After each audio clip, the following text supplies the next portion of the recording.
All right, everybody, what's up? Welcome back to the channel. So, as you guys know, sometimes I will take gear and lenses that I'm somewhat interested in, also to help fund a kit and give you guys a bit of feedback on it. Today, we're talking about this bad boy right here. This is the Viltrox 15 millimeter f1.7, and I have it in Z mount. We'll talk about that at some point. But this is an APS-C lens. It comes in a nice little white box. It looks great, and it's a real simple lens. It's a cheap lens too. I'll put the price up here on the screen. I forget what it is off the time making this video, but it's a cheap lens. And I have a big affinity towards some of these cheaper lenses nowadays because of many reasons. One, it affords the opportunity for most people to get into photography at a much lower price point than buying OEM lenses. Although there are cheaper OEM lenses for sure. But also these third-party lenses are doing a really good job of creating nice lenses that render real well for a real reasonable price point. Of course, you give up a few things, right? So let's talk about this lens a little bit, and I'll show you guys some pictures, and I'll switch to it because I am on this video is, I'm on the wrong lens for this. I'm way too tight. It's crazy. But here's what the lens looks like in person. If I can get the autofocus tracking off my eye, it's just a black tube stake. That's what I like to call it, a black tube stake. It's plasticky. It feels well built, but it feels nothing crazy. It actually feels like another lens I have just off camera here. I'll show you guys. It has a big giant focus ring on it. You guys can probably see the big giant focus ring. And that's really it. If you look at the front, I'll put this up right here. You guys can see the front of this bad boy. If it grabs it, there it goes.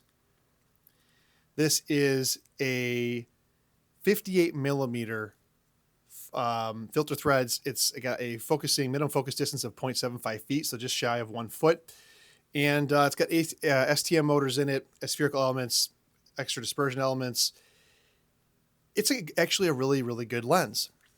I'll show you why in just a second. On the back, you've got electrical contacts so I can talk to the camera.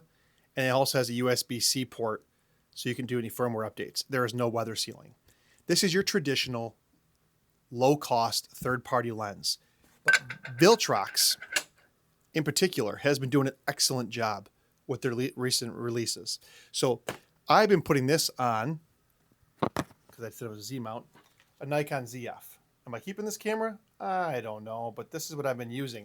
And the reason why I bring this up is because a lens that it feels very similarly built to is the 40 millimeter f2 that Nikon has. It feels almost like the same materials, the same focus rings. It feels very, very similar. The only difference here is that the 40 f2 has no has a plastic lens mount versus a metal lens mount that the Viltrox has on it. So that's a bit of an upgrade there. But it feels very similar in hands. If you want to know what this lens feels like and you own the 28, I think it's 2.8 or the 40 f2, this is what this feels like.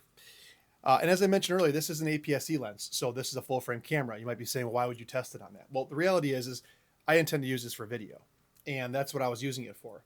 You put it on here, and the Nikon ZF, anyways, instantly recognizes that it's a crop sensor lens and kicks your camera into DX mode. And the quick and dirty of this lens, without dragging it on too much, the image quality is excellent. The color rendering is great.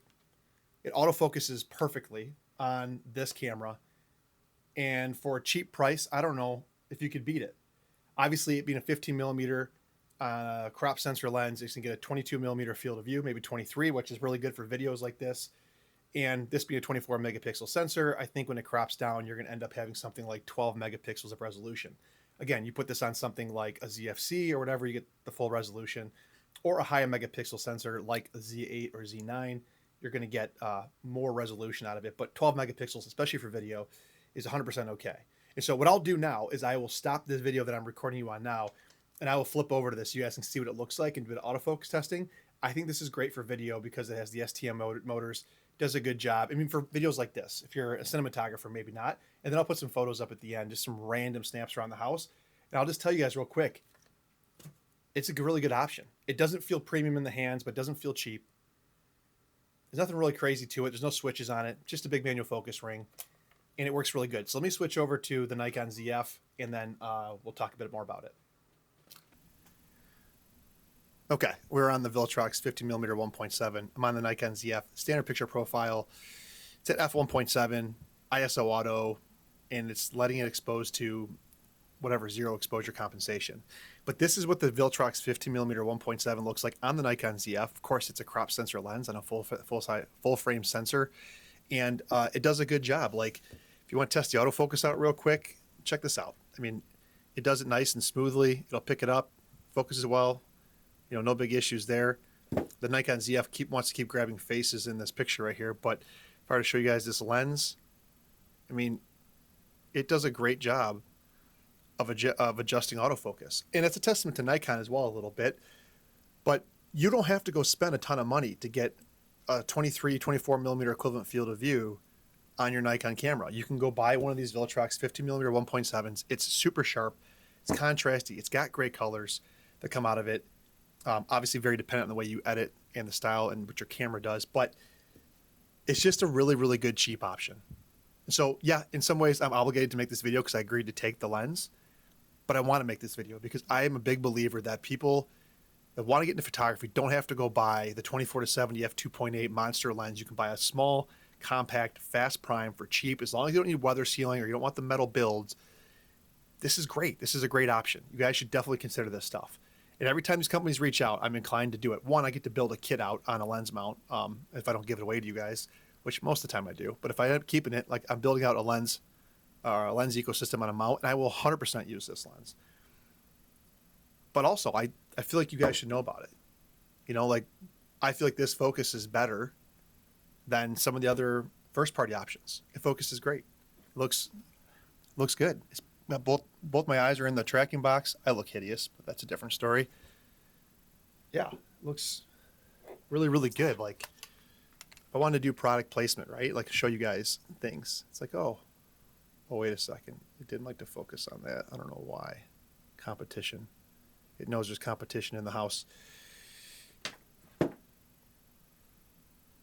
If you guys are in for a budget lens at that 15mm crop sensor field of view, which is 23 millimeters, go pick up the Viltrox. It's pretty good. Here's some pictures.